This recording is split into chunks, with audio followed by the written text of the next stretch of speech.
Assalamualaikum warahmatullahi wabarakatuh.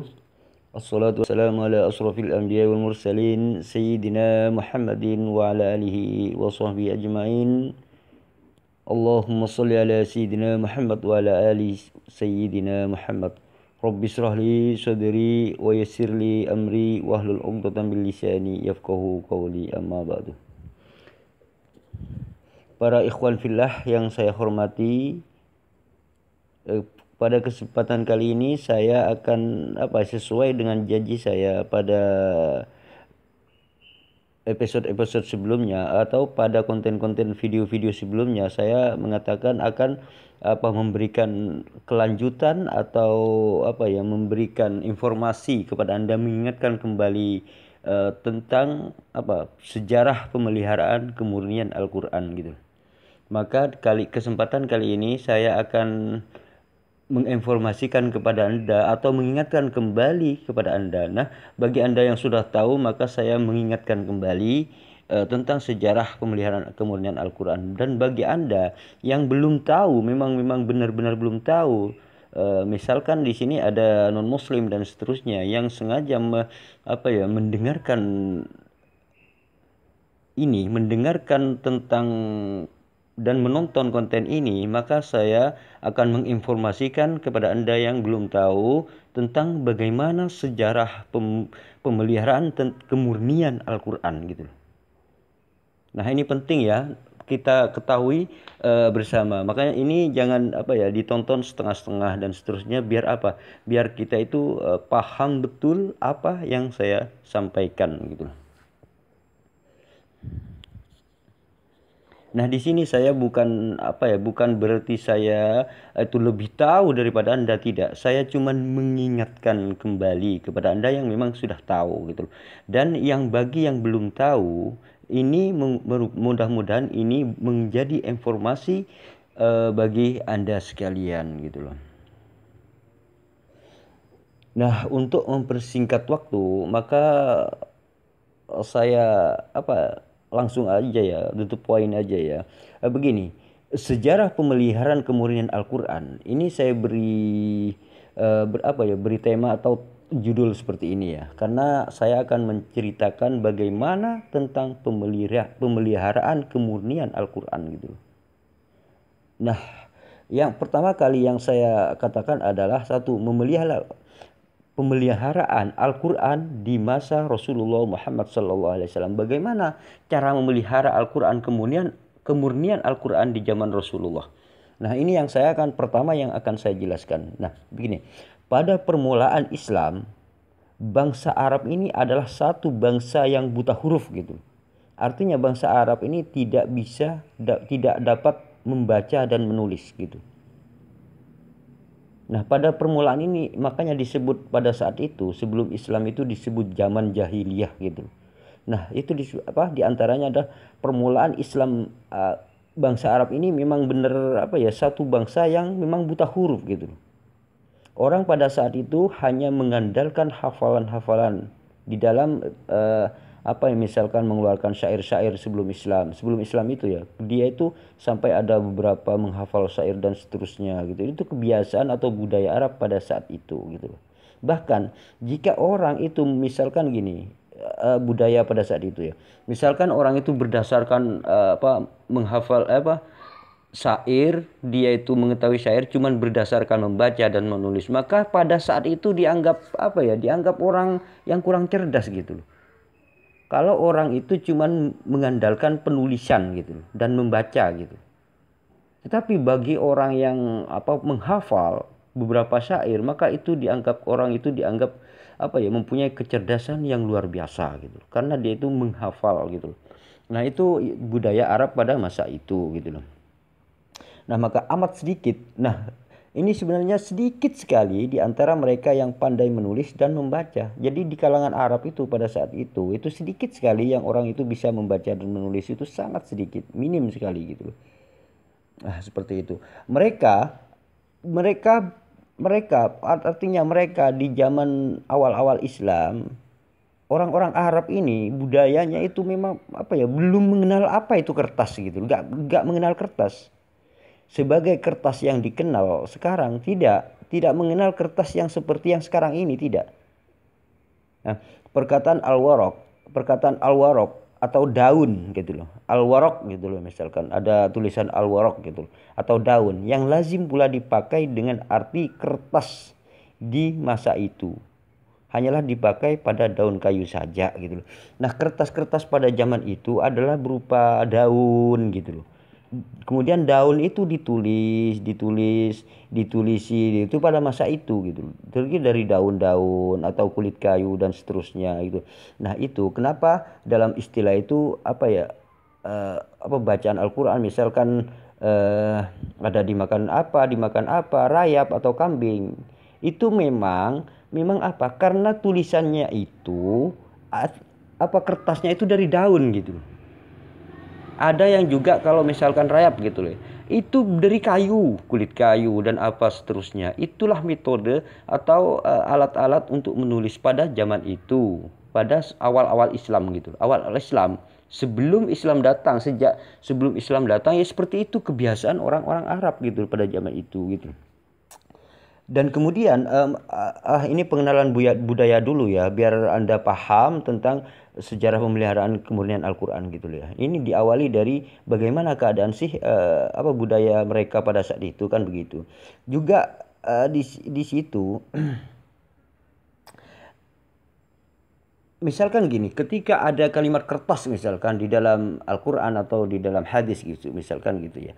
Lalu ketipan, misalkan adapun kata kirtos misalkan yang daripadanya berambil kata-kata Indonesia ini menjadi kertas misalkan gitu, kirtos gitu. Nah, dipakaikan oleh mereka hanyalah kepada benda-benda atau bahan-bahan yang mereka pergunakan untuk ditulis gitu loh. Nah, yang disebut al-kirtos di sini pada masa itu yaitu benda-benda yang dipakai untuk ditulis, misalkan daun. Daun itu disebut kirtos gitu loh. Disebut kertas, kirtos gitu loh. Kalau diterjemahkan ke dalam bahasa Indonesia, kirtos ini adalah kertas.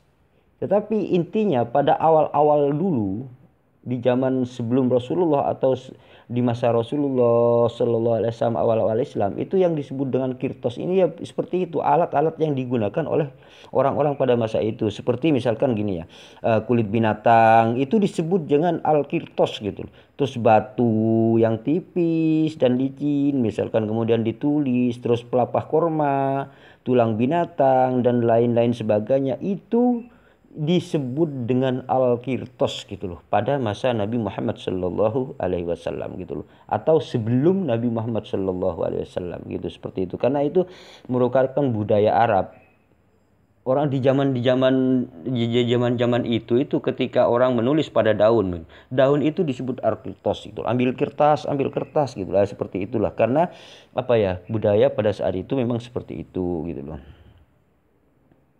Nah, setelah mereka menaklukkan negeri Persia, yaitu sesudah wafatnya Nabi Muhammad Shallallahu Alaihi Wasallam, barulah mereka mengetahui kertas gitu. Nah, setelah mereka berhubungan atau menaklukkan Persia ini, baru orang-orang Arab ini mengenal kertas yang sebenarnya gitu. Orang Persia menamai kertas itu dengan khakit gitu. Kakit. Maka dipakailah kata-kata kakit ini untuk kertas oleh bangsa Arab semenjak itu. Jadi kakit ini adalah mengenal kata kakit ini dari kertas yang dikenal oleh bangsa Arab ini adalah kakit namanya. Itu dari istilah dari Persia gitu loh.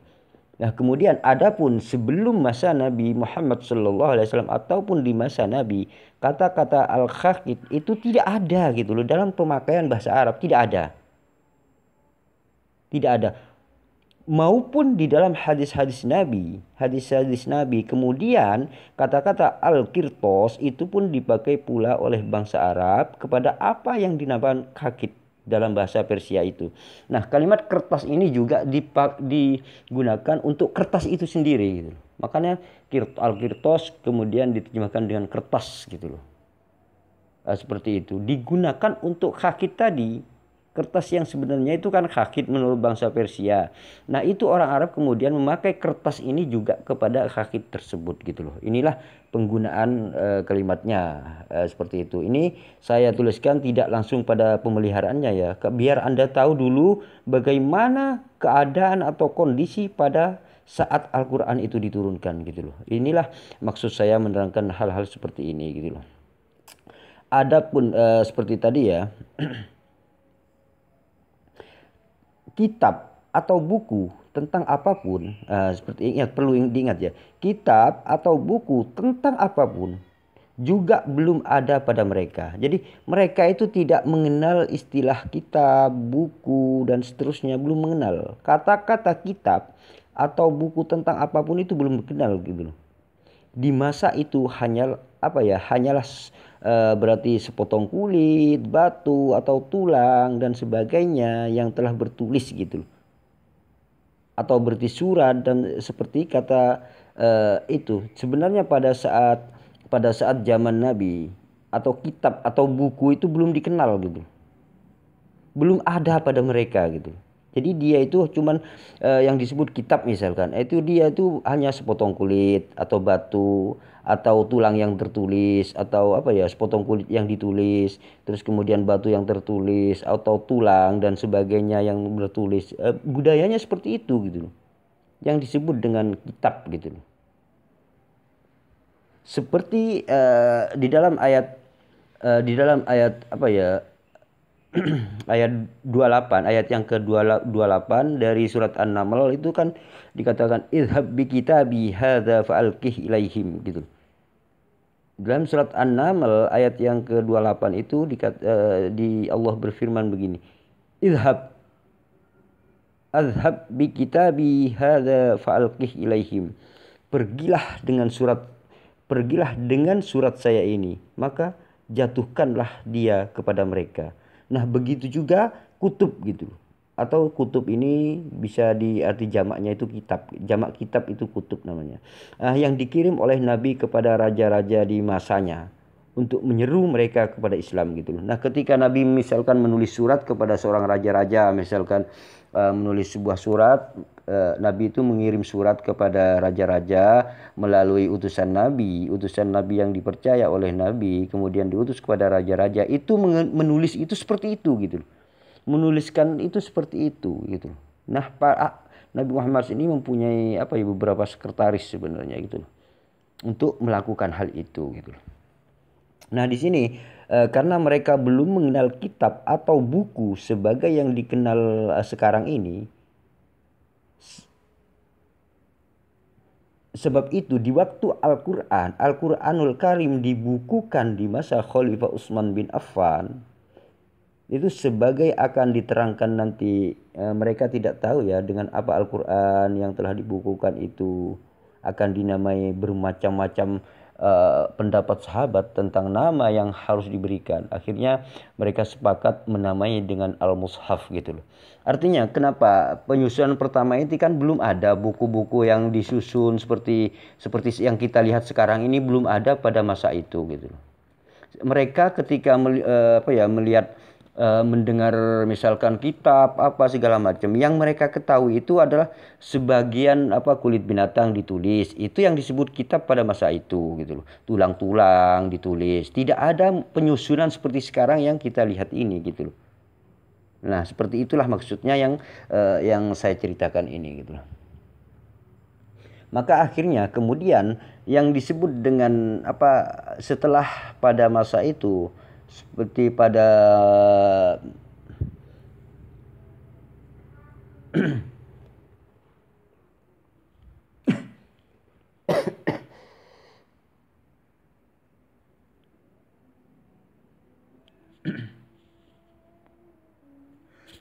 maka setelah Al-Quran, misalkan Al-Quran ini dikumpulkan semua tuh, catatan-catatan dan seterusnya dikumpulkan, kemudian diberi nama mushaf gitu loh. Nah, inilah awal katanya disebut dengan mushaf gitu loh. Nah, ini awalnya itu tidak ada, karena disebut kitab itu mereka mengenal orang-orang jahiliyah, orang-orang pada zaman itu hanya tulisan berupa berupa tulang ditulis, itu disebut kitab gitu loh pada saat itu gitu loh, karena tertulis gitu aja gitu loh di sebuah kertas. Kemudian setelah Al-Quran ini dikumpulkan semua, yaitu terkumpul semua dari surat pertama sampai terakhir, maka disebut dengan mushaf gitu loh. Jadi mushaf ini, kalimat mushaf ini adalah isim maf'ul dari kalimat as-sofah gitu. Dan as-sofah artinya mengumpulkan suhuf atau jamak dari sohifah, lembaran-lembaran yang telah tertulis. Maka disebut mushaf ini adalah isim maf'ul dari as-sofah gitu loh. Dan as-sofah artinya mengumpulkan suhuf gitu loh. Jamak dari sohifah gitu. Artinya dari sohifah ini halaman-halaman gitu. Kemudian dikumpulkan gitu loh. Mengumpulkan sohifah itu namanya suhuf gitu loh. Jamak dari sohifah, lembaran-lembaran yang telah tertulis seperti itu, yang telah tertulis. Misalkan ini lembaran pertama, lembaran kedua, ketiga, dan seterusnya. Itu kemudian dikumpulkan. Inilah yang dimaksud dengan mushaf gitu loh. Pada masa itu disebut mushaf kan begitu. Ini kenapa dikatakan mushaf gitu loh sekarang ini, mushaf Al-Quran dan seterusnya. Itulah pengenalan tentang apa itu mushaf gitu loh. Kendati pun bangsa Arab pada waktu itu masih buta huruf misalkan ya, tetapi mereka mempunyai ingatan yang amat kuat. Gitu loh. Pegangan mereka dalam memelihara dan meriwayatkan syariat syair-syair misalkan dari pujangga-pujangga dan penyair-penyair mereka seperti itu. Silsilah keturunan mereka, peperangan-peperangan yang terjadi di antara mereka, peristiwa-peristiwa yang terjadi dalam masyarakat dan kehidupan mereka tiap hari dan lain-lain sebagainya, itu adalah kepada hafalan semata-mata. Jadi masyarakat pada saat awal-awal Islam itu orang-orang itu memang mempunyai ingatan yang kuat gitu loh pada masa-masa Islam, awal-awal Islam ini. Karena orang-orang Arab ini memang hafal beberapa syair dari pujangga-pujangga dan seterusnya. Itu kebiasaan zaman dulu pada masa itu. Namun dia itu tidak bisa membaca dan menulis, itu kebanyakan sudah menjadi mayoritas gitu. Nah, demikianlah keadaan bangsa Arab itu di waktu kedatangan agama Islam itu. Itulah gambaran bagaimana masyarakat pada saat Al-Quran diturunkan gitu loh. Maka dijalankanlah oleh Nabi suatu cara yang amali atau praktis gitu loh, yang selaras dengan keadaan itu dalam menyiarkan Al-Quranul Karim dan melihatnya. Tiap-tiap diturunkan ayat-ayat itu, Nabi menyuruh menghafalnya gitu loh, dan menuliskannya di batu gitu loh. Terus kemudian kilat binatang, pelepah korma, dan apa saja yang bisa disusun dalam sesuatu surat gitu. Nabi menerangkan tertib urut ayat-ayat itu. Nabi mengadakan peraturan, yaitu Al-Quran sajalah yang boleh ditulis gitu. Selain daripada Al-Quran, hadis atau contohnya hadis, pelajaran-pelajaran yang mereka dengar dari mulut Nabi misalkan, itu dilarang dituliskan oleh Nabi Muhammad SAW. Larangan ini dengan maksud supaya Al-Quranul Karim itu terpelihara, jangan dicampur aduk dengan yang lain-lain yang juga didengar dari Nabi gitu. Nah, pada masa Nabi itu sudah Al-Quran ini sudah dianjurkan, dihafalkan oleh Nabi Muhammad SAW di zaman Nabi gitu. Dan Nabi melarang menulis Al-Quran gitu, menulis hadis-hadis selain daripada Al-Quran. Al-Quran ini dianjurkan ditulis. Selain daripada itu, ucapan Nabi yang lain selain misalkan Nabi, kalau ini Nabi tidak mengatakan firman Allah atau ketika Nabi misalkan mengatakan jangan ditulis, berarti itu bukan Al-Quran gitu. Seperti itu. Nah, anjuran Nabi yang ditulis itu hanya khusus Al-Quran saja pada saat itu, melarang misalkan penjelasan Nabi tentang ayat-ayat ini, penjelasan Nabi itu dilarang ditulis oleh Nabi, dilarang ditulis oleh Nabi. Dia itu diperintahkan kepada sahabat, jangan menulis penjelasan saya, yang Anda tulis hanya firman Allah yaitu Al-Quran, gitulah. Itu cara-cara Nabi Muhammad SAW mengatur bagaimana Al-Quran itu harus ditulis dan seterusnya. Ini pada zaman Nabi ya. Walaupun misalkan ada sebuah kalimat nasihat dari Nabi gitu, tetapi Nabi tidak mengatakan ini Al-Quran atau ini wahyu dari Allah, maka itu dilarang ditulis oleh Nabi Muhammad SAW. Agar apa tujuannya? Agar Al-Quran ini tidak tercampur dengan perkataan Nabi gitu loh. Nah, inilah salah satu kemurnian Al-Quran, karena Nabi Muhammad SAW yang mengaturnya sendiri gitu loh. Nabi juga menganjurkan supaya Al-Quran itu dihafal gitu, selalu dibaca dan diwajibkan membacanya dalam sembahyang gitu.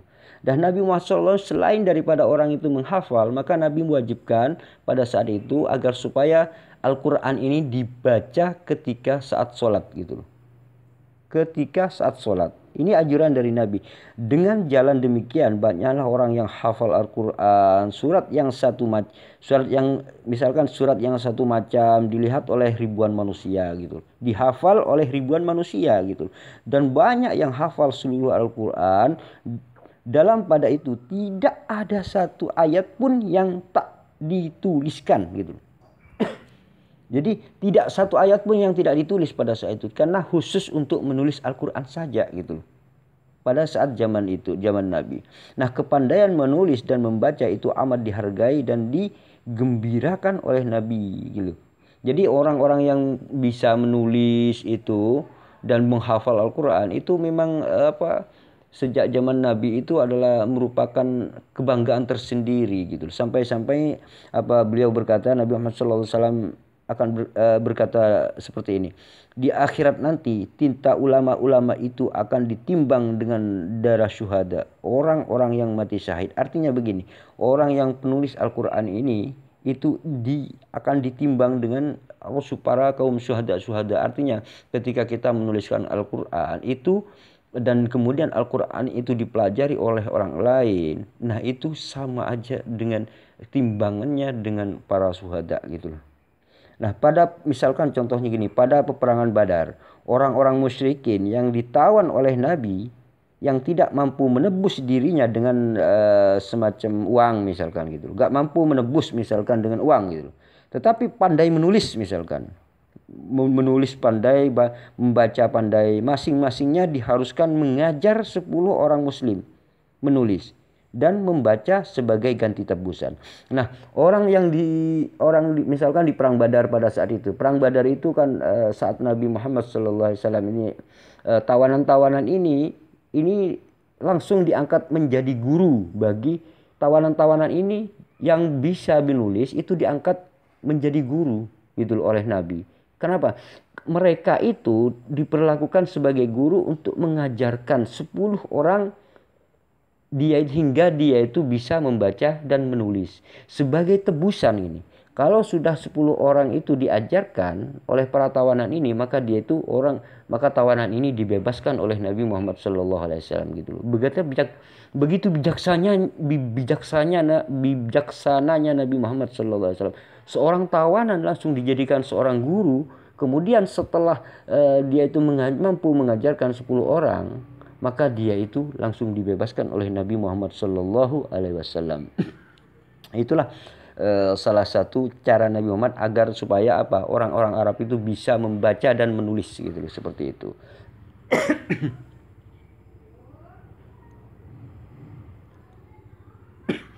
Di dalam Al-Quran pun banyak sebenarnya ayat-ayat yang mengutarakan penghargaan yang tinggi terhadap huruf, pena, dan tulisan. Sebagaimana firman Allah di dalam Al-Quran surat Al-Qalam tersebut gitu loh. Nun wal qalami wa ma yasturun.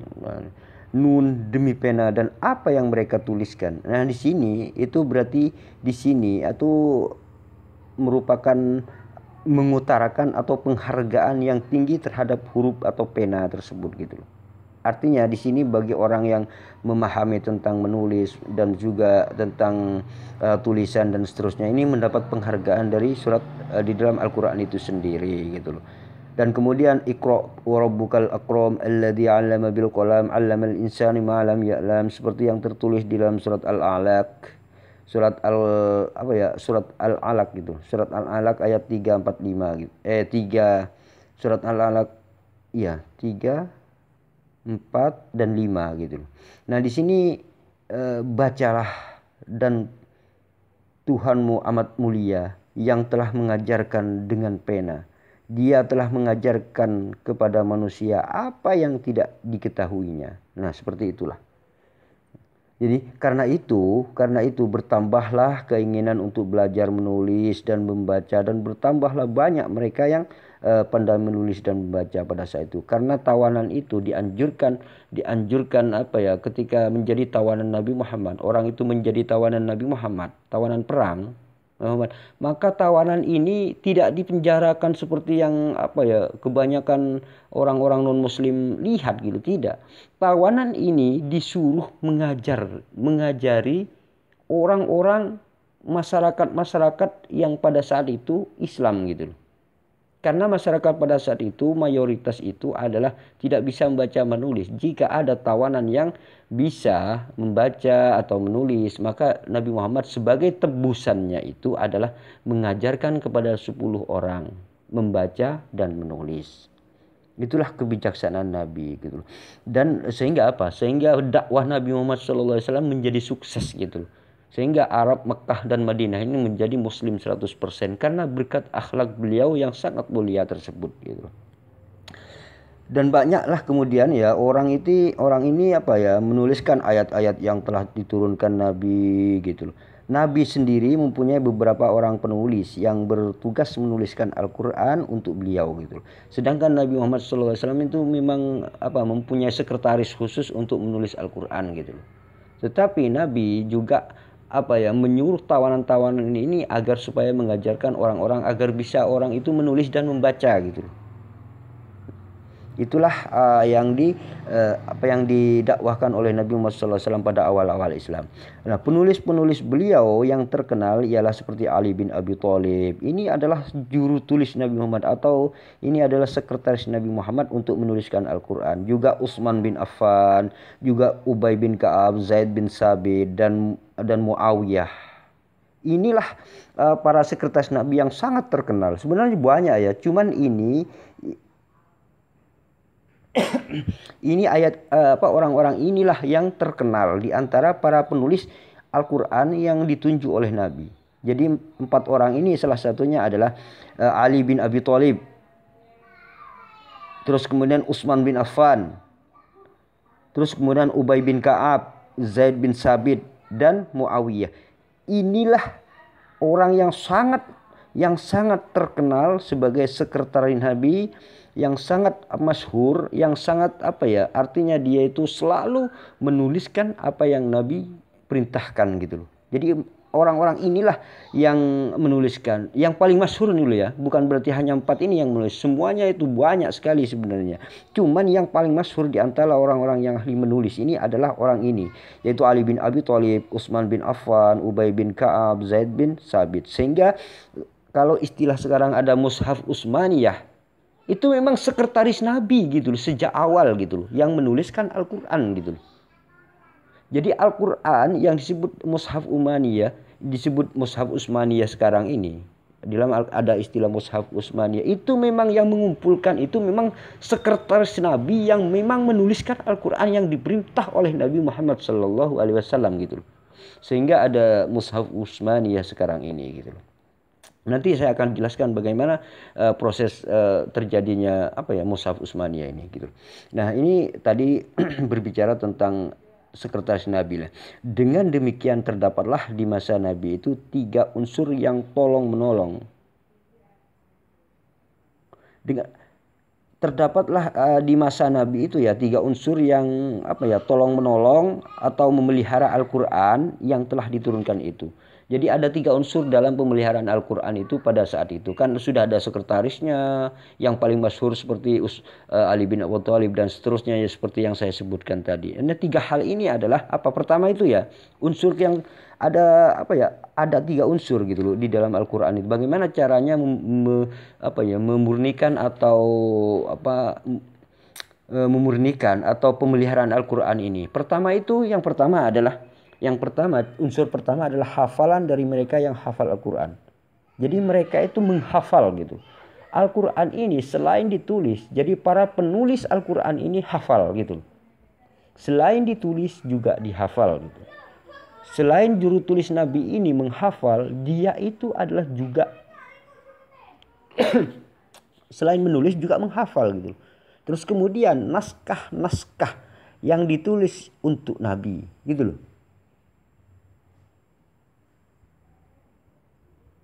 Naskah-naskah yang ditulis untuk Nabi. Kemudian naskah-naskah yang ditulis oleh mereka yang pandai menulis dan membaca untuk mereka masing-masing gitu.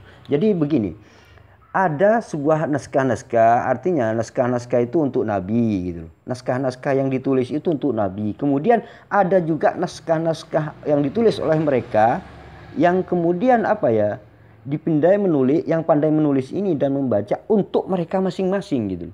Artinya ada yang menulis untuk Nabi, ada yang menulisnya itu untuk dirinya sendiri agar supaya dibaca dengan hafal gitu loh. Seperti itulah. Dan juga ada yang menghafal gitu loh. Begitulah saya sebutkan tadi ada 3 unsur. Ada yang menghafal dan menulis. Terus tulisannya itu ada yang untuk dirinya sendiri, dan naskah-naskah itu ada yang dikumpulkan untuk Nabi Muhammad SAW gitu loh. Seperti itulah.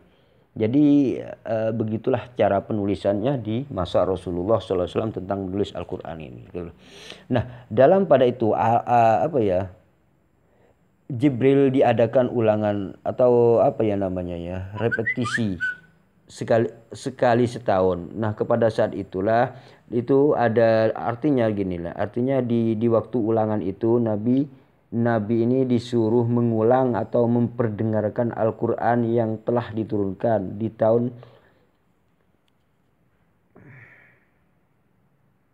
seperti itulah. Artinya gini, malaikat Jibril ini menyuruh atau memerintahkan agar supaya apa yang diturunkan dari Allah itu agar supaya diulang-ulang gitu. Artinya diulang, disuruh bacakan ulang.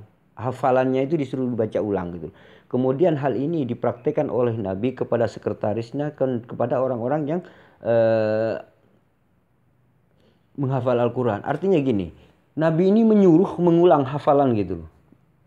Artinya Nabi kepada orang-orang, kepada orang ahli sekretarisnya itu, sekretarisnya ini kan menghafal dan menulis. Maka Nabi suruh membacakan hasil tulisan tersebut gitu. Kemudian Nabi sebagai pendengar gitu. Artinya disuruh ulang. Jangan-jangan takutnya ada Al-Quran yang salah gitu. Maka Nabi SAW menyuruh mengulangi Al-Quran tersebut gitu. Kepada orang yang menulis tersebut gitu. Disuruh mengulangi dari awal gitu. Bagaimana bacaannya dan seterusnya gitu.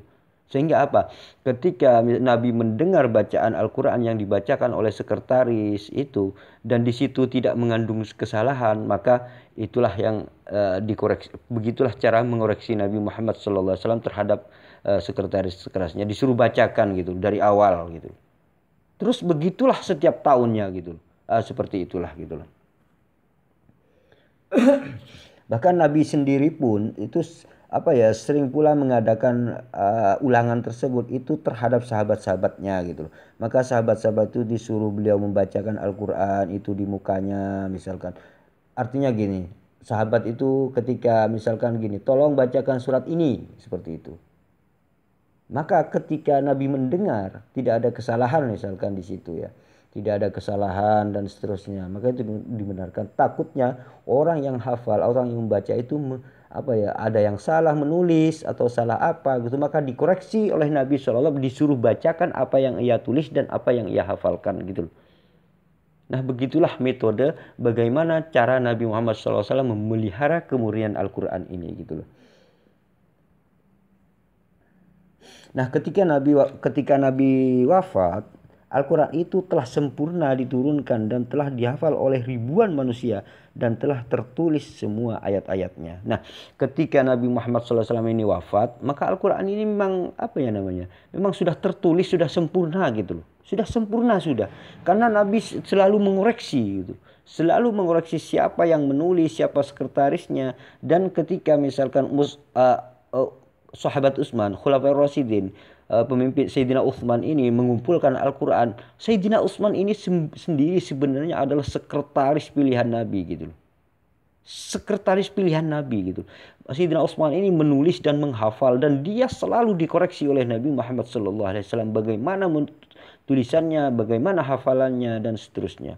Tetapi Sayyidina Utsman ini selalu apa? Walaupun dia itu seorang sekretaris Nabi, tidak semena-mena dia itu langsung mengumpulkan Al-Quran karena anggap mereka ada saya ini sekretaris, gak usah apa ya, gak usah ngomong-ngomong pada langit yang lain, gak seperti itu. Umat Islam ini selalu dianjurkan musyawarah dan selalu musyawarah kepada sahabat-sahabat yang lain dan seterusnya, bagaimana caranya mengumpulkan Al-Quran dan seterusnya, pendapat ini seperti ini, pendapat ini seperti ini, dan kemudian dan seterusnya gitu. Selalu musyawarah di dalam Islam, walaupun Sayyidina Utsman sendiri adalah salah satu sekretaris Nabi yang sangat dipercaya gitu, selain Sayyidina Ali dan yang saya sebutkan tadi gitu. Seperti itulah. Mereka telah mendengarkan Al-Quran itu dari mulut Nabi berkali-kali gitu. Jadi Al-Quran ini telah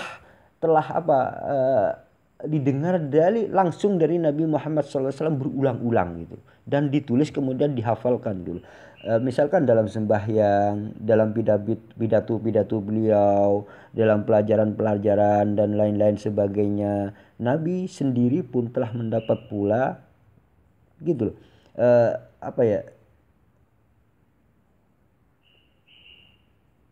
Artinya gitu, begini, Nabi sendiri pun dia itu Nabi Muhammad SAW selain menyampaikan Al-Quran sendiri kepada sekretarisnya, kepada orang-orang, Nabi pun itu meminta agar supaya membacakan surat yang ia tulis gitu loh. Itu sering dilakukan oleh Nabi Muhammad. Contohnya gini, ketika misalkan ya Sayyidina Utsman ini menulis Al-Quran gitu ya, menulis terus kemudian kumpulkan, sudah banyak gitu ya, tulisannya itu sudah banyak gitu. Nah, Nabi itu meminta kepada Sayyidina Utsman atau Sayyidina Ali atau sekretarisnya atau sahabat-sahabatnya, dia itu agar supaya membaca apa yang ia tulis dari awal, seperti itu.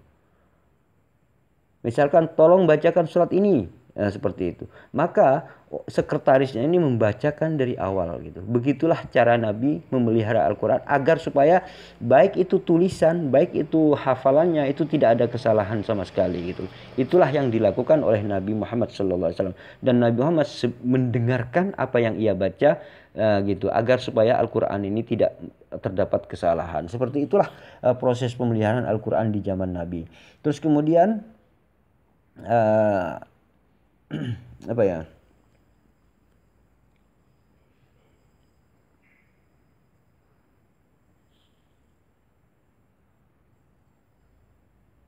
Jadi Al-Qur'anul Karim ini adalah dijaga dan terpelihara dengan baik-baik sejak zaman Nabi Muhammad SAW, dan Nabi memang telah menjalani suatu cara yang amat praktis untuk memelihara dan menyiarkan Al-Quran itu sesuai dengan keadaan bangsa Arab di waktu itu gitu.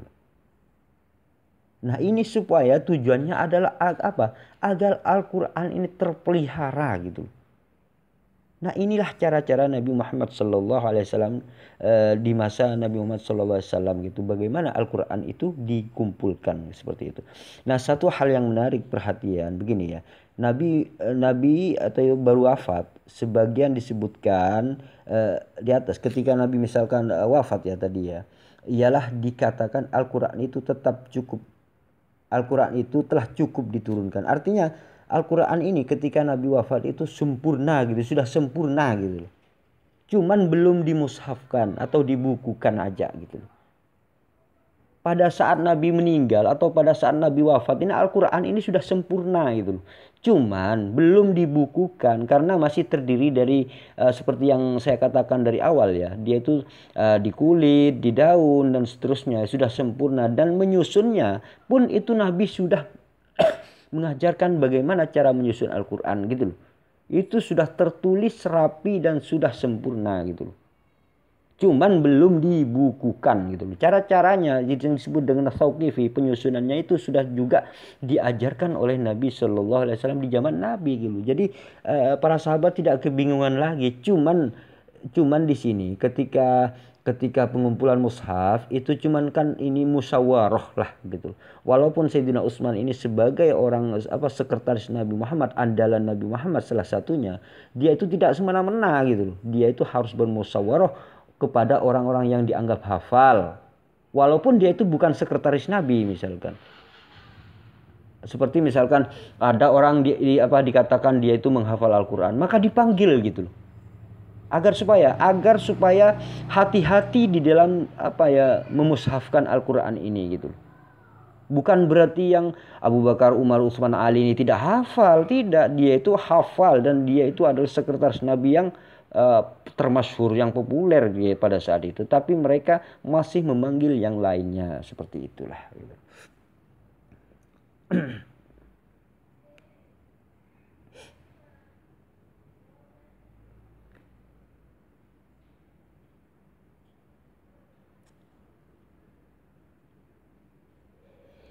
Nah, kemudian bagaimana Nabi Muhammad SAW sampai sedetil itu mengatur Al-Quran gitu. Bagaimana orang pada masa itu kok bisa Nabi Muhammad sedetil itu menjaga Al-Quran, memeliharanya. Itu sebenarnya bukan suatu kebetulan gitu loh. Itu memang diatur oleh Allah Subhanahu wa taala bagaimana cara memelihara Al-Quran itu. Jadi Allah ini memang sudah memberitahukan Nabi Muhammad bagaimana cara memelihara Al-Quran agar supaya tetap terjaga kemurniannya sampai saat ini. Itu memang diajarkan oleh Allah Subhanahu wa taala gitu loh. Nah, kemudian sekarang lanjut ya. Begini, Al-Quran itu kan Nabi Muhammad SAW ini kan sudah wafat gitu ya. Nah, bagaimana ketika Al-Quran ini di zaman Abu Bakar gitu loh. Disebutkan waktu Nabi Muhammad SAW meninggal kan kemudian diangkat Khalifah Abu Bakar yang pertama. Jadi yang memimpinnya ini akan ada 4, Abu Bakar, Umar, Utsman, Ali kan begitu. Nah, bagaimana Al-Quran ini di masa Abu Bakar kan seperti itu. Nah, sesudah Rasulullah SAW wafat ini, para sahabat baik Ansor maupun Muhajirin sepakat ini mengangkat Abu Bakar menjadi khalifah atau jadi pemimpin gitu loh. Abu Bakar ini dijadikan sebagai seorang pemimpin setelah Nabi. Nah, pada awal masa pemerintahan yang memang banyak di antara orang-orang Islam yang belum kuat imannya, terutama di Najd misalkan dan di Yaman misalkan.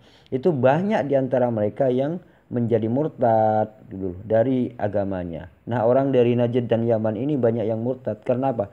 Karena mereka setelah Nabi meninggal ini, orang itu banyak murtad, terutama di daerah-daerah Yaman. Artinya yang bukan sekitar pemerintahan ya, bukan sekitar ini, tapi seperti di Najd, di Yaman dan seterusnya itu banyak yang murtad.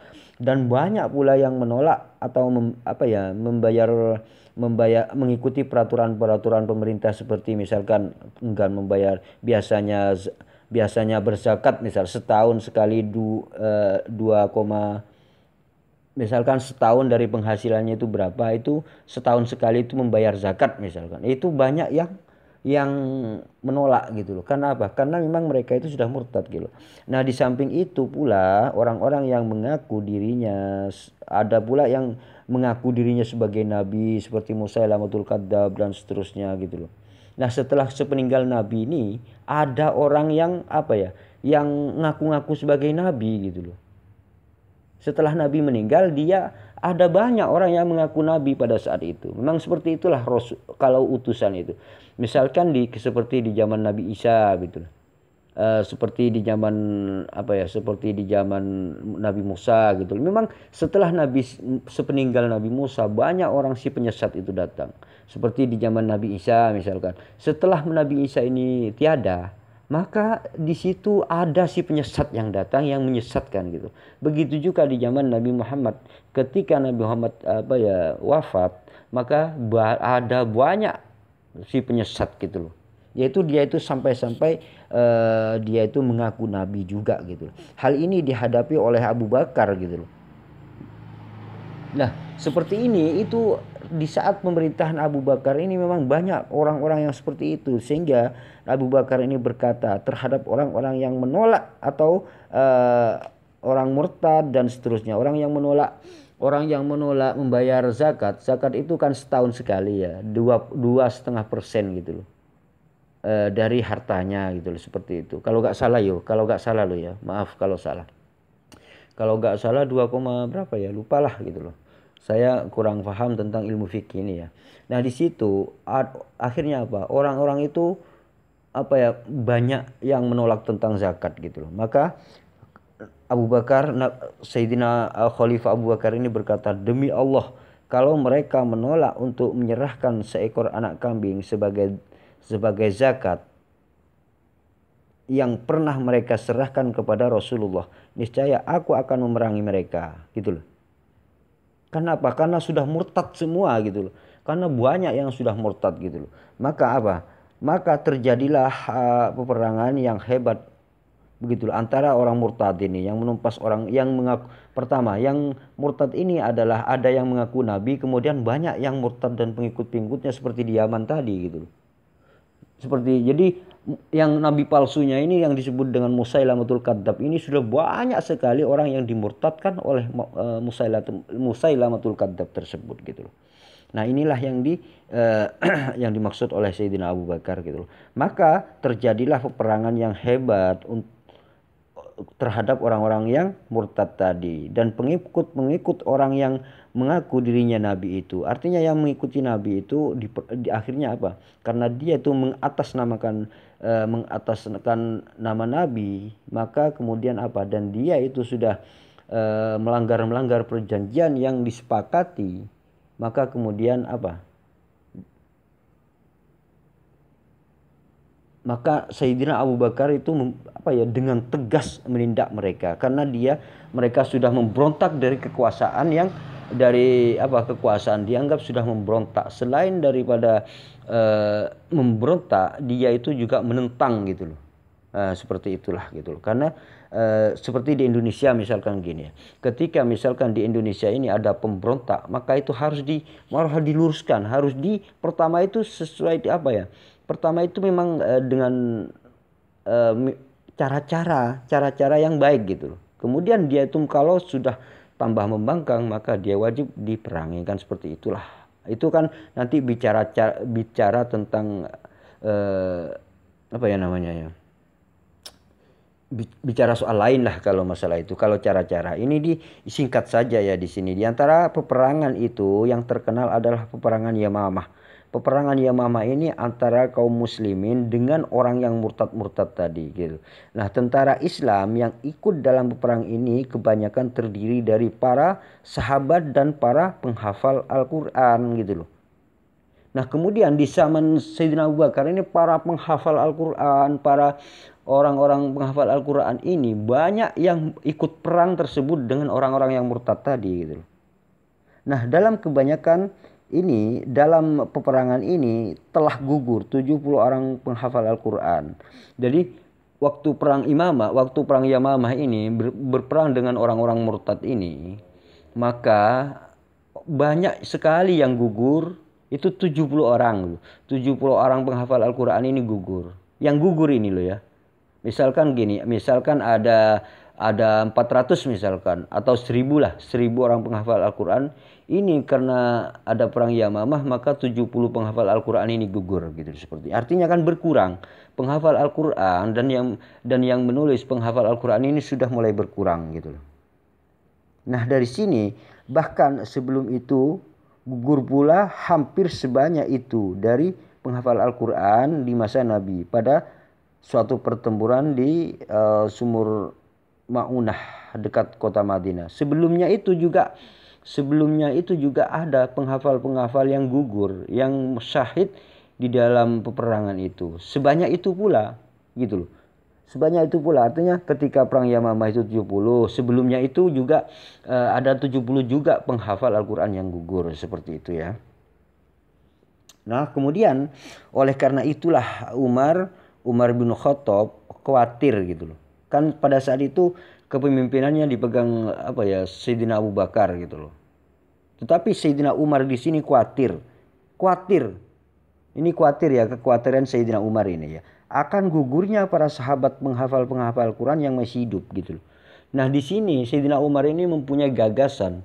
Wah, ini kalau nanti dibiarkan, wah ini khawatir ini penghafal Al-Quran ini akan gugur, meninggal dan seterusnya. Lalu siapa yang akan meneruskan gitu loh. Itulah kekhawatiran Sayyidina Umar pada masa itu. Maka ia lalu datang kepada Abu Bakar menawarkan hal itu gitu loh.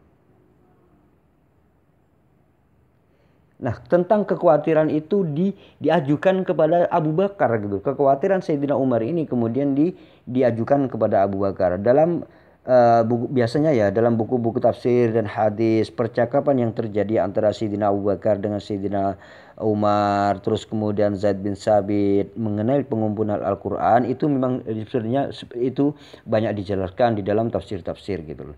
Nah, Umar berkata kepada Abu Bakar gitu loh, dalam peperangan Yamamah, para sahabat yang hafal Al-Quran telah banyak yang gugur. Saya khawatir akan gugurnya para sahabat yang lain dalam peperangan selanjutnya. Sehingga banyak ayat-ayat Al-Quran itu perlu dikumpulkan, katanya Sayyidina Umar pada saat itu. Yang perkataan Sayyidina Umar ini diungkapkan kepada Sayyidina Abu Bakar gitu loh. Terus kemudian Abu Bakar menjawab, mengapa aku akan melakukan sesuatu yang tidak diperbuat oleh Rasulullah gitu loh. Artinya apa? Artinya kenapa saya perbuat yang tidak diperbuat oleh Rasulullah gitu. Artinya di zaman Rasulullah kan diperintahkan dituliskan, tetapi belum dimushafkan. Artinya belum dikumpulkan seperti buku sekarang. Namun lembaran-lembaran catatan-catatannya itu sudah ada lengkap gitu. Cuman belum dibukukan seperti yang kita lihat sekarang jadi buku, satu buku gitu, belum gitu loh. Nah, inilah yang akan dibahas oleh Sayyidina Umar gitu loh. Maka kemudian Sayyidina Umar kemudian menjawab lagi kepada Sayyidina Abu Bakar, demi Allah, ini adalah perbuatan yang baik gitu loh. Dan ia berulang kali memberikan alasan-alasan kebaikan mengumpulkan Al-Quran ini. Sehingga Allah membukakan hati Sayyidina Abu Bakar untuk menerima pendapat Sayyidina Umar tersebut. Kemudian Abu Bakar memanggil Zaid bin Sabit dan berkata kepadanya, kemudian Abu Bakar ini memanggil Zaid bin Sabit. Zaid bin Sabit ini juga salah satu daripada sekretaris Nabi, selain daripada Utsman bin Affan gitu. Zaid bin Sabit ini kemudian Abu Bakar memanggil Zaid bin Sabit begini, Umar mengajakku mengumpulkan Al-Quran, lalu diceritakannya jadi Abu Bakar ini menceritakan segala pembicaraannya yang terjadi antara Abu Bakar dengan Umar gitu loh. Kemudian Abu Bakar berkata, engkau adalah seorang pemuda yang cerdas, yang ku percaya sepenuhnya, dan engkau adalah seorang penulis wahyu yang selalu disuruh oleh Rasulullah Shallallahu Alaihi Wasallam. Oleh karena itu, maka kumpulkanlah ayat-ayat Al-Quran itu. Zaid menjawab, demi Allah, ini adalah pekerjaan yang berat bagiku. Seandainya aku diperintahkan untuk memindahkan sebuah bukit, maka hal itu tidaklah lebih berat bagiku daripada mengumpulkan Al-Quran yang engkau perintahkan itu. Dan ia berkata selanjutnya kepada Abu Bakar dan Umar, mengapa kalian melakukan sesuatu yang tidak diperbuat oleh Nabi? Abu Bakar menjawab, demi Allah, ini adalah perbuatan yang baik. Ia lalu memberikan alasan-alasan kebaikan mengumpulkan ayat-ayat Al-Quran itu sehingga penjelasan Abu Bakar dan Umar ini membukakan hati Zaid gitu. Kemudian ia mengumpulkan ayat-ayat Al-Quran dari daun, pelepah kurma, batu tanah, kertas, tulang-tulang unta atau kambing atau tulang-tulang kambing, dan dari sahabat-sahabat yang hafal Al-Quran gitu loh. Nah, begitulah proses pengumpulan. Jadi sebenarnya gini, Zaid bin Sabit ini adalah ahli tulis atau juru tulis Nabi Muhammad, adalah sekretaris gitu loh. Juga sahabat Utsman ini juga sekretaris gitu. Tetapi mereka harus tidak semenang-menang karena dia itu memang saya ini kan sekretaris, tidak seperti itu. Dia itu harus mengumpulkan semua orang-orang yang memang menulis pada saat itu, dikumpulkan semuanya gitu. Dan para penghafal-penghafal itu dipanggilnya semua. Jadi misalkan ada penghafal di sini, penghafal Al-Qur'an, maka dia harus ditemui dulu gitu. Nah, begitu rincinya Al-Qur'an ini gitu loh. Walaupun sebenarnya Zaid bin Sabit ini sudah hafal Al-Quran dan sudah menuliskan wahyu. Sebenarnya di kalangan Abu Bakar ini banyak sekali seperti Utsman bin Affan. Dia itu sekretaris Ali bin Abi Thalib. Dia itu juga penghafal dan penulis Al-Quran gitu sebenarnya. Tetapi Zaid bin Sabit melakukan hal itu karena apa? Karena supaya benar-benar terjaga kemuliaan Al-Quran ini dengan hati-hati sekali gitu. Tidak sembarangan dalam mengumpulkan Al-Quran gitu. Dalam usaha pengumpulan ayat-ayat Al-Quran itu, Zaid bin Sabit bekerja amat teliti sekali. Sekalipun beliau hafal Al-Quran seluruhnya, tetapi untuk kepentingan pengumpulan Al-Quran yang sangat penting bagi umat Islam itu masih memandang perlu mencocokkan hafalan atau catatan sahabat-sahabat yang lain dengan disaksikan oleh 2 orang saksi gitu. Nah, kemudian masih memanggil saksi gitu. Walaupun dirinya hafal, orang yang dipanggil itu hafal dan seterusnya, itu masih membutuhkan 2 orang saksi yang memang hafal Al-Quran gitu. Nah, beginilah cara pemeliharaan Al-Quran sangat hati-hati gitu. Di zaman di zaman ini Abu Bakar ini gitu, di zaman Abu Bakar, Umar dan seterusnya. Kemudian diserahkan kepada Abu Bakar. Nah, setelah semua ini dilakukan dengan hati-hati dan diserahkan kepada Sayyidina Abu Bakar gitu. Sehingga mushaf ini tetap di tangan Abu Bakar sampai ia meninggal. Jadi mushaf yang dikumpulkan oleh Zaid bin Sabit sebagai sekretaris Nabi yang dilakukan secara hati-hati ini mushaf yang dikumpulkan ini berada di tangan Abu Bakar gitu loh. Nah, ini belum dibukukan, belum, tapi masih data-data itu semuanya sudah dikumpulkan gitu loh. Nah, seperti itulah. Ada di tangan Abu Bakar. Lah, mushaf ini tetap di tangan Abu Bakar sampai Abu Bakar meninggal. Kemudian dipindahkan ke rumah Umar bin Khattab dan tetap ada di sana selama pemerintahannya. Kemudian setelah Khalifah Abu Bakar meninggal, maka khalifah ini atau pemimpin ini diganti oleh Sayyidina Umar. Nah, kemudian mushaf atau buku-buku, belum mushaf ya ini, cuman berupa kumpulan tulisan-tulisan. Nah, ini kemudian diserahkan kepada Sayyidina Umar karena Sayyidina Umar ini adalah pemimpin yang menggantikan Sayyidina Abu Bakar. Nah, sesudah Sayyidina Umar ini meninggal, mushaf itu dipindahkan lagi ke rumah Hafsah. Nah, setelah mushaf ini setelah Sayyidina Umar ini meninggal, maka dipindahkan kepada Hafsah, putri Sayyidina Umar. Artinya Hafsah ini adalah putrinya Sayyidina Umar, istri Rasulullah SAW sampai masa pengumpulan dan penyusunan Al-Quran di masa Khalifah Utsman. Nah, kemudian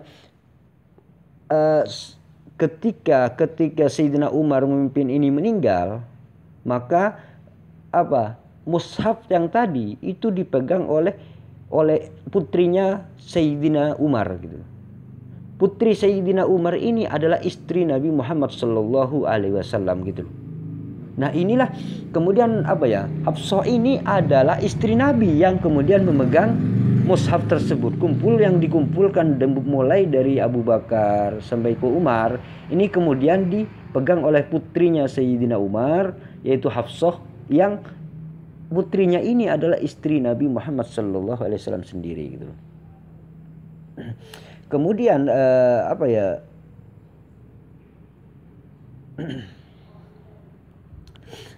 nah, sekarang gini, sekarang tadi kan cuman singkatnya di masa Sayyidina Abu Bakar gitu loh ya. Nah, dan kemudian di masa Sayyidina Umar gitu loh. Dan bagaimana pemeliharaan Al-Quran di masa Sayyidina Utsman gitu loh. Nah, saya dengan singkat ya. Di sini setelah pada masa Sayyidina Utsman kan Khalifah Abu Bakar, Umar, Utsman. Kemudian khalifahnya, pemimpinnya itu dipegang oleh Sayyidina Utsman gitu. Nah, kemudian tetaplah demikian keadaan Al-Quran itu. Artinya telah dituliskan dalam satu naskah yang lengkap gitu. Sudah lengkap gitu. Nah, di atas lembaran-lembaran yang serupa, ayat-ayat dalam sebenarnya Sayyidina Utsman sebagai pemimpin, sebagai khalifah ini sebenarnya Sayyidina Utsman itu sendiri sebagai sekretaris Nabi zaman dulu yang menulis Al-Quran dan menghafal Al-Quran sebenarnya gitu. Sayyidina Utsman ini sendiri penghafal Al-Quran gitu. Juga penulis Al-Quran di masa Nabi yang sangat diandalkan gitu. Ini Sayyidina Utsman kemudian menjadi pemimpin setelah Sayyidina Umar, seperti itulah. Nah, di antara ayat-ayat dalam suatu surat tersusun menurut tertib urut yang diatur oleh Nabi Muhammad itu sudah tertata gitu. Terus kemudian lembaran-lembaran ini digulung dan diikat dengan benang, kemudian disimpan oleh mereka yang disebutkan ya. Artinya kemudian dia itu disusun, kemudian diikat, disimpan rapi, kemudian dipegang oleh yang tadi saya sebutkan di atas ya, Abu Bakar, Umar, kemudian kepada istri Nabi atau putrinya Sayyidina Umar tadi gitu. Kemudian ketika di permulaan pemerintah Khalifah Abu Bakar terjadilah riddah atau pemberontakan orang-orang murtad tadi ya, yang kemudian dapat dipadamkan oleh Abu Bakar. Maka setelah Jaziratul Arab tentram kembali, tidak ada istilah seperti yang kacau tadi, mulailah Abu Bakar menyiarkan Islam ke negeri-negeri yang berdekatan seperti itu. Nah, di masa beliau tentara Islam telah memasuki kota-kota Hirah dan Ambar gitu loh. Di Musopat Patamia kalau nggak salah ya, lupa saya. Dan telah sampai di Sungai Yarmouk di Syria seperti itu pasukan-pasukan Islam ini. Dan di masa pemerintahan Khalifah Umar bin Khattab, kaum muslimin telah menaklukkan Batrens dekat Sungai Ayak, Amudarya di sebelah timur dan Mesir di sebelah barat gitu. Terus kemudian berlanjut ke mana ya? Itu penyebaran Islam ya. Dan kalau masalah rinciannya bagaimana penyebarannya, itu biasanya itu sesuai dengan yang dianjurkan oleh Rasulullah. Dia itu mengirimkan surat agar supaya beriman kepada Allah Subhanahu wa taala dan seterusnya. Ternyata setelah mereka menerima surat, ada yang membunuh utusan tersebut gitu loh, dan seterusnya. Mungkin itu berbicara nanti ya, karena ini bukan berbicara tentang bagaimana terjadinya perang gitu loh. Ini masalah pemeliharaan Al-Quran, maka ini beda lagi. Nah, setelah di masa Khalifah Utsman bin Affan, pemerintahan mereka itu telah sampai ke Armenia gitu, dan Azerbaijan di sebelah timur, dan Tripoli di sebelah barat gitu. Dengan demikian kelihatannya bahwa kaum muslimin di waktu itu telah terpencar-pencar di Mesir, Syria, Irak, Persia, dan Afrika gitu loh. Nah, kemana mereka pergi dan di mana mereka tinggal, Al-Quranul Karim itu tetap jadi imam mereka gitu. Di antara mereka banyak yang menghafal Al-Quran itu. Nah, mereka banyak yang menghafal Al-Quran setelah Islam ini tersebar sampai ke Syria, Afrika, dan seterusnya. Memang banyak yang hafal Al-Quran gitu loh di daerah situ. Nah, sehingga kepemimpinan Sayyidina Utsman ini sampai ke Afrika, kemana, menyebar, orang-orang itu sampai menyebar kemana-mana ke dunia gitu loh.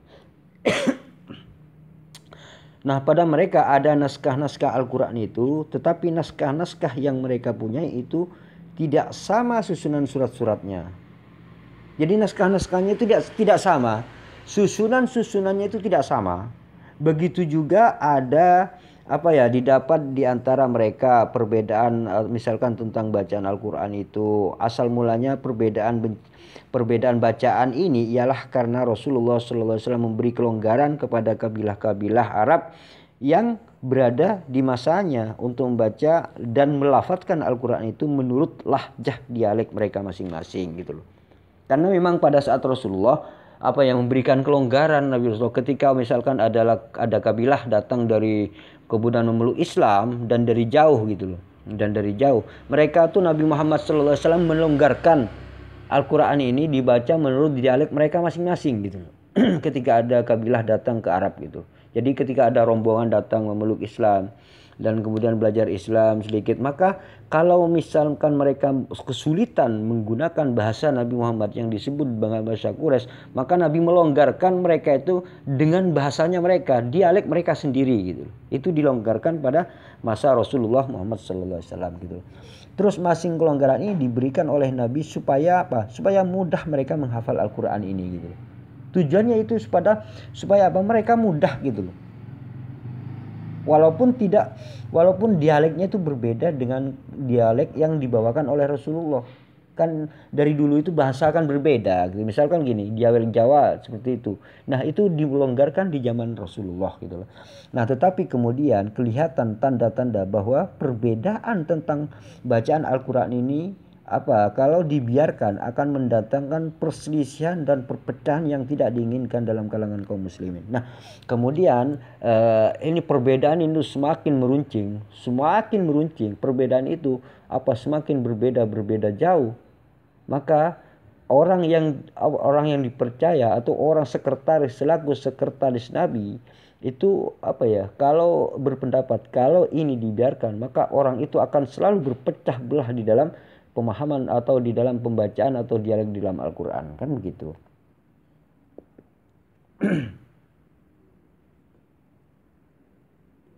Nah, orang yang mula-mula memperhatikan hal ini adalah seorang sahabat yang bernama Huzaifah bin Yaman gitu.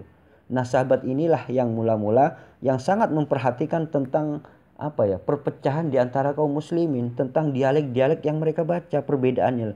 Ketika beliau ikut dalam pertempuran menaklukkan Armenia dan Azerbaijan, dalam perjalanan dia itu pernah mendengar pertikaian kaum muslimin tentang bacaan beberapa ayat Al-Quran gitu. Nah, ketika Huzaifah bin Yaman ini dalam perjalanan, mereka itu mendengar ada seorang yang bertengkar mengenai bacaan Al-Quran gitu. Dan pernah mendengar perkataan seorang muslim kepada temannya, bacaan saya lebih baik daripada bacaanmu gitu. Nah, disinilah akhirnya kemudian peristiwa ini diajukan kepada Sayyidina Utsman selaku pemimpin pada saat itu gitu. Maka sahabat Huzaifah ini bin Yaman ini kemudian mengajukan pertikaian yang terjadi di kalangan rakyatnya pada saat itu. Nah, dalam keadaan ini mengagetkan Huzaifah gitu. Kemudian Huzaifah ini kaget karena mendengar bacaan saya lebih baik daripada bacaanmu. Nah, seperti itu. Maka di waktu itu dia telah kembali ke Madinah. Segera ditemuinya Utsman bin Affan selaku pimpinan mereka, dan kepada beliau diceritakan apa yang dilihatnya mengenai pertikaian kaum muslimin tentang bacaan Al-Quran itu. Seraya berkata, susullah umat Islam itu sebelum mereka berselisih tentang Alkitab. Sebelum mereka berselisih tentang Alkitab Quran ini sebagai perselisihan Yahudi dan Nasrani. Artinya gini, susullah umat Islam itu sebelum mereka berselisih tentang Alkitab sebagai perselisihan Yahudi dan Nasrani gitu. Nah, sebelum perpecahan seperti orang-orang Yahudi dan Nasrani, kata Sayyidina Utsman, mereka itu harus dipanggil gitu oleh Sayyidina Utsman gitu. Nah, kemudian maka oleh Khalifah Utsman bin Affan diminta kepada Hafsah binti Umar lembaran-lembaran Al-Quran yang ditulis di masa Khalifah Abu Bakar gitu. Nah, kemudian Sayyidina Utsman ini meminta, kan tadi tulisan-tulisan itu kan berada di putrinya Sayyidina Umar. Sedangkan Hafsah ini adalah istri Nabi Muhammad SAW sendiri gitu loh. Inilah yang memegang mushafnya tadi, kan begitu. Istri Nabi gitu. Istri Nabi Muhammad ini Hafsah ini. Nah, kemudian lembaran-lembaran itu Al-Quran itu diminta kepada Hafsah gitu loh.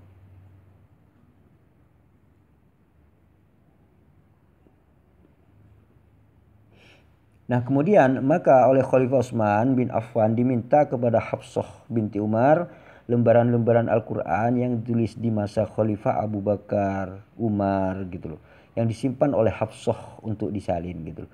Dan oleh Hafsah lembaran-lembaran Al-Quran itu diberikannya kepada Khalifah Utsman bin Affan.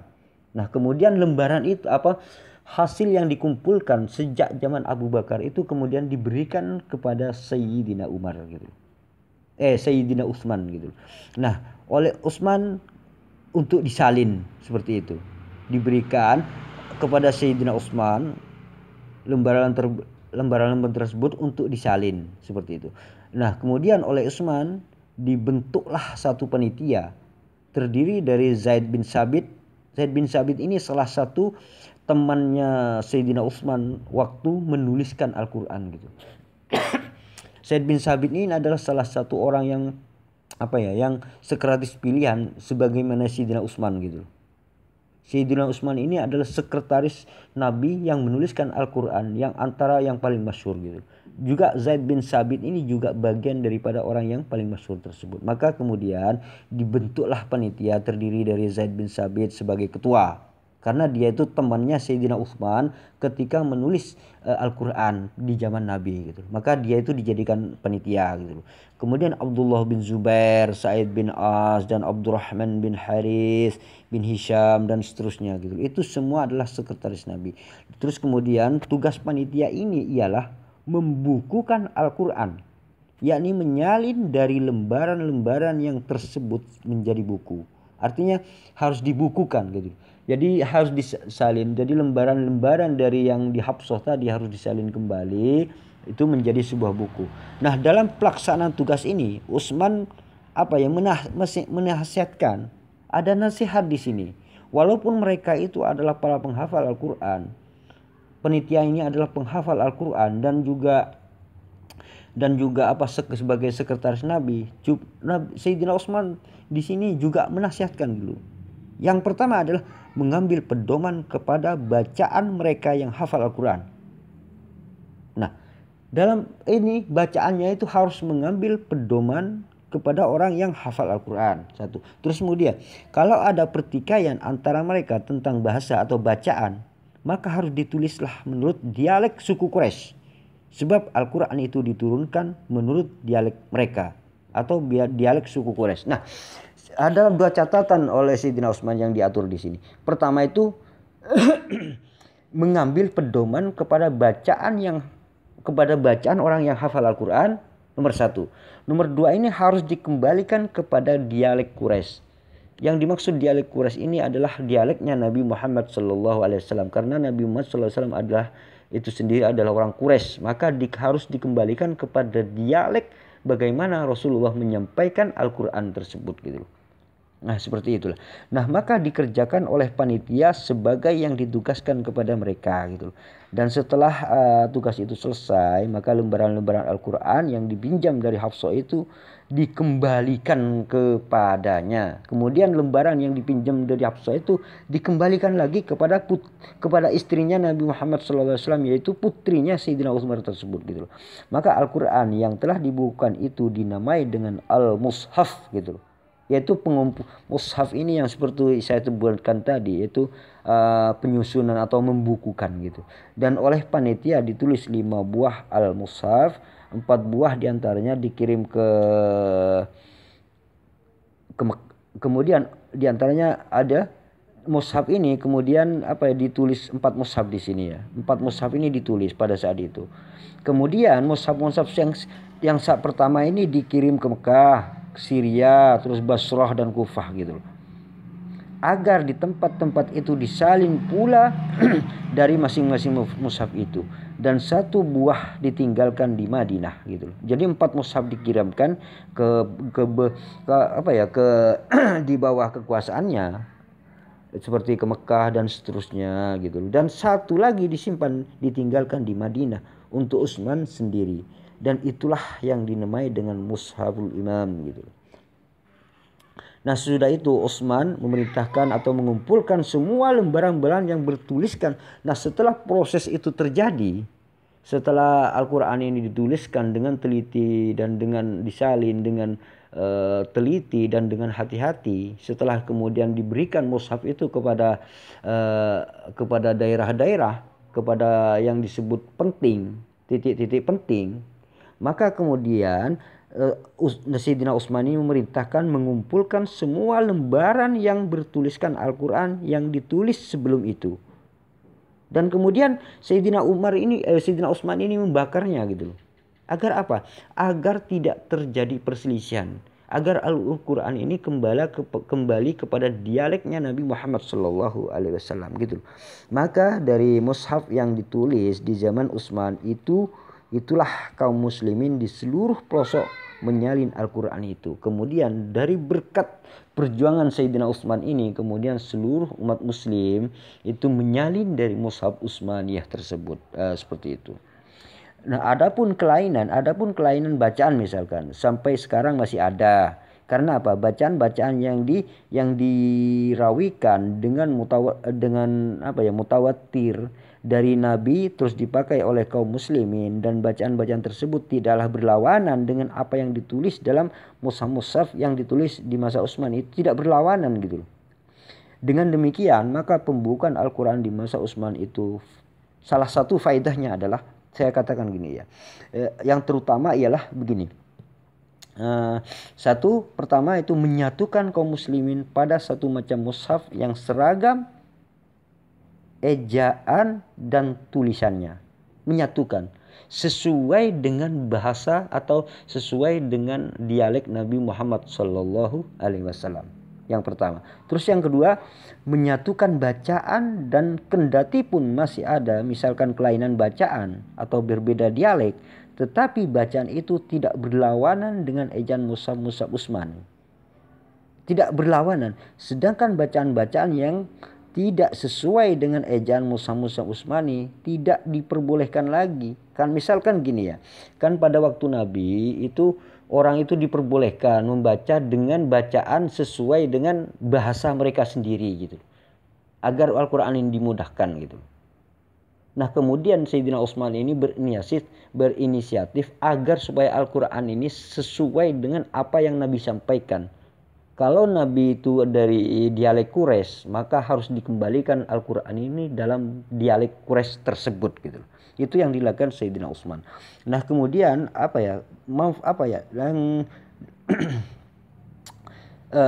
faedah-faedah yang diantaranya juga ini, kenapa faedah yang dilakukan oleh Sayyidina Utsman ini adalah menyatukan atau tertib susunan surat-surat menurut tertib urut sebagai yang kelihatan pada mushaf-mushaf sekarang. Nah, ini mushaf-mushaf sekarang ini adalah yang disebut dengan mushaf Utsmaniyah gitu loh. Nah, seperti itulah yang bisa sama sampaikan gitu loh. Kemudian ya, setelah berikutnya adalah di samping itu, pada kita kembali lagi ya kepada Nabi Muhammad SAW ya. Nabi Muhammad SAW ini sangat menganjurkan agar agar para sahabat menghafal ayat-ayat Al-Quran, karena itu banyak sahabat-sahabat yang menghafalnya baik satu surat ataupun menghafal Al-Quran seluruhnya.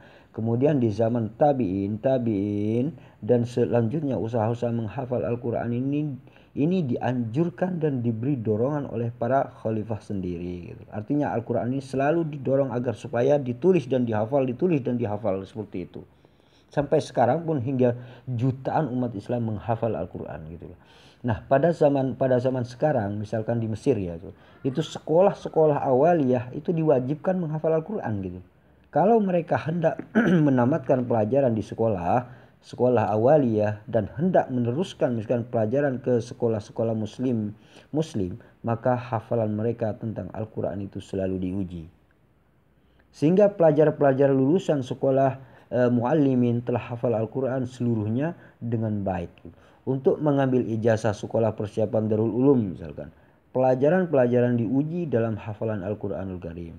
Di tingkat ibtidaiyah dan sanawiyah pada Al-Azhar pun diwajibkan menghafal Al-Quran. Begitu pula halnya di negara-negara Arab yang lain. kegiatan menghafal Al-Quran itu dapat dilihat dengan jelas gitu sampai sekarang gitu. Nah, di Indonesia sendiri sebenarnya di pondok-pondok pesantren dan seluruhnya madrasah sampai perguruan tinggi terdapat pula usaha-usaha menghafal Al-Quran gitu di Indonesia sendiri ya, walaupun tidak seluruhnya gitu. Terus kemudian umat Islam merasa bahwa adalah suatu ibadah yang besar menghafal Al-Quranul Karim. Orang yang hafal Al-Quran amat ditinggikan dan dihormati gitu. Di Indonesia biasanya diadakan musabaqah seperti perlombaan lah gitu. Terus perlombaan membaca Al-Quran yang dilakukan baik oleh anak-anak ataupun oleh orang-orang yang telah dewasa dari tingkat kelurahan sampai tingkat nasional. Nah, seperti itulah. Nah, untuk untuk menjaga kemuliaan Al-Quran yang diterbitkan di Indonesia ataupun yang didatangkan dari luar negeri, pemerintah Republik Indonesia itu seperti Departemen Agama itu telah membentuk suatu panitia yang bertugas untuk memeriksa dan mentashih Al-Quran yang akan dicetak gitu, dan yang akan diedarkan. Jadi pemerintah Indonesia ini sudah menyiapkan agar sebuah tim untuk meneliti Al-Quran itu yang akan dicetak gitu loh, yang dinamai dengan Lajnah Pantashih Mushaf Al-Quran gitu, yang ditetapkan dengan penetapan Menteri Agama nomor 37 tahun 1957 yang telah diperbaharui dengan peraturan materi agama nomor 2 tahun 1980 gitu loh. Ya, seperti itulah gambarannya. Nah, dengan usaha-usaha yang disebutkan tadi, terpeliharalah Al-Quranul Karim dan sampailah kepada kita sekarang dengan tidak ada perubahan sedikit juga dari apa yang telah diturunkan kepada Nabi Muhammad SAW. Karena dialek yang kita baca sekarang adalah dialek Quraisy, yaitu yang disampaikan oleh Nabi Muhammad SAW gitu. Nah, pada tiap-tiap zaman dan masa Al-Quran itu dihafal oleh jutaan umat Islam gitu. Ini adalah salah satu inayah Tuhan untuk menjaga Al-Quran. Dengan demikian terbuktilah firman Allah, Inna nahnu nazzalna dzikra wa inna lahu lahafizun. Sesungguhnya kami telah menurunkan Al-Quran dan sesungguhnya kami tetap memeliharanya. Seperti yang tertera di dalam surat Al-Hijr ayat yang ke-19 gitu.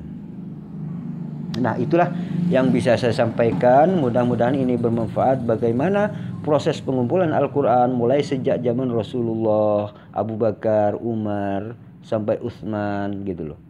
Kemudian yang sekarang ini menjadi Mushaf Utsmaniyah. Ini adalah Al-Quran yang saya pegang sekarang. Ini adalah Al-Quran Utsmaniyah, yaitu persis seperti yang Nabi ajarkan. Karena dialeknya ini adalah menggunakan dialek Quraisy gitu loh.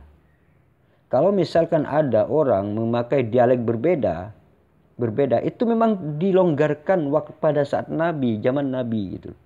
Tetapi mushaf mayoritas yang saya pegang saat ini adalah dialek yang disampaikan oleh Nabi Muhammad SAW kepada sahabat-sahabat sehingga sampai kepada saya itu. Seperti itulah. Nah, makanya itulah kenapa Al-Quran ini dijaga kemurnian. Nah, karena apa? Banyak sekali selain dari ditulis berdasarkan ditulis, Al-Quran ini dihafal gitu. Misalkan gini ya, seandainya seluruh naskah Al-Quran saat ini ya, ini kan sudah 1400 lah, 1400 tahun yang lalu kan Nabi Muhammad itu ada. Sekarang aja di era sekarang, seandainya seluruh naskah Al-Quran ini musnah misalkan, tulisan-tulisan Al-Quran bahkan buku Al-Quran semuanya dimusnahkan. Ada orang yang dolim misalkan memusnahkan seluruh Al-Quran, maka umat Islam dengan mudah mencetak kembali gitu Al-Quran. Karena apa? Karena Al-Quran sudah berada di dalam hatinya Nabi Muhammad SAW. Karena Al-Quran sudah dihafal oleh jutaan umat Islam gitu. Jadi umat Islam ini tidak tergantung kepada tidak tergantung kepada catatan tulisan tidak tergantung kepada buku-buku hasil percetakan, tidak, karena Al-Quran sudah berada di dalam hatinya umat Islam gitu loh.